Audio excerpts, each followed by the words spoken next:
Some say the world will end in fire. Some say the world will end in fire. Some say in ice. From what I've tasted of desire, I hold with those who favor fire.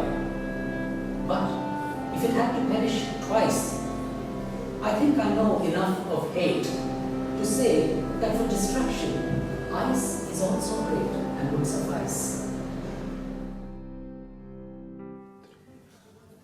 I'm deeply interested in the fact that India is a multilingual country, and the dynamics that get set up in a society, in a multilingual society, in the education system, are a very interesting dynamics of who wins, who loses, who's included, who's excluded. And if the purpose of education is to deepen democracy, if the purpose of education is to contribute to social justice, to make a better society, then it seems to me that language policy matters a great deal, because how students finally fare, how much they learn, how well they learn, has a great deal to do with language, questions of language. So that's why it matters to me. All the research shows that even learning an English, an other language well, an other tongue well, not just the mother tongue, an other tongue well, crucially depends on how well the mother tongue has been learned. Among the most influential theories of how people learn is a theory called constructivism, a theory that says that together we build the knowledge that we have. That it is not, the model is not of an empty head into which you are pouring information and knowledge. The model is, the cognitive model is of together constructing knowledge. And for that, the idea of a sage on the stage is less useful than a guide by the side who works with the learner, with the student, with the community. You're treating the learner not as someone who is coming like a blank slate, but in fact is a thinking human being located in a particular, in his or her own particular world, from which she is engaging with the theme that the class is looking at in that class, in that particular class.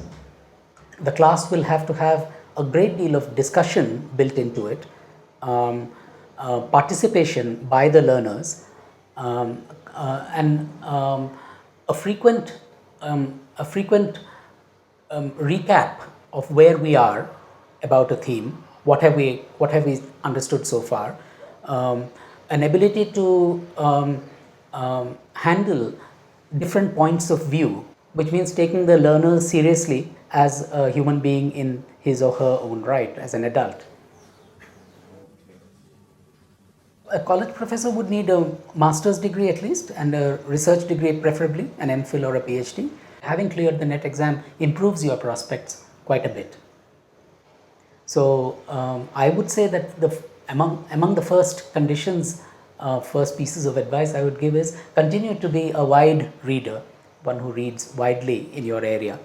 A second is, of course, the interest in the thinking of the learner.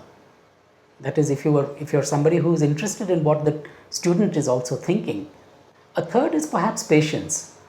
That what you are trying to do in teaching literature, what I am trying to do, is a long-term thing.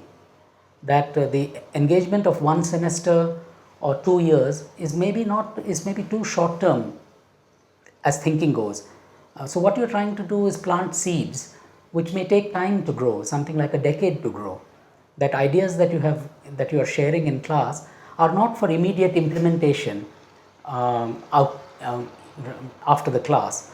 Indeed, maybe not even during the course, but it's important to plant these seeds. The education bureaucracy is huge and difficult to move. It is a pachyderm, an elephant. It's difficult to get to move. It has very little flexibility in it, and many teachers get frustrated by such a system. Many teachers are in seriously underfunded institutions, colleges, where infrastructure may be very poor. So that is a reality that many teachers struggle with as well. Often the student body itself may form a form of barrier to enjoying the process of being a teacher. The teaching in the classroom, when a class has gone well, the sense that we have collaborated well, the students and me, we have collaborated well in understanding a certain area, a certain topic well. That is an enormously satisfying thing whenever it happens. And the converse is also true, I must add, that when it doesn't go well, it can be quite disheartening.